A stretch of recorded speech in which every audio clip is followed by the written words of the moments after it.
Final is the keyword in Java to make a variable a named constant, where a named constant is a variable that cannot change once initialized with a value.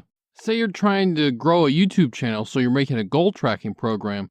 Say your current subscriber number is 760. Wink, wink, wink. So you store in the variable the number of subs till the goal, which would be 1000 minus the current subscriber number. But in writing that line, you've just written some bad code. I know what the 1000 means, and if you've ever tried to grow your own YouTube channel, you know what the 1000 means. But anyone else looking at this code has no context as to what the 1000 means in terms of YouTube. That's where making variables final comes in.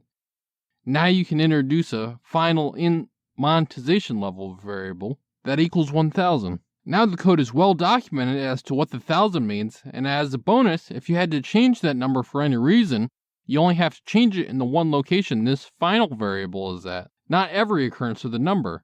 A little side note about final variables: generally, variables are named with camel case, that being multiple words in a variable being all squished together, and delineation between words being denoted by the first letter of a new word being uppercased.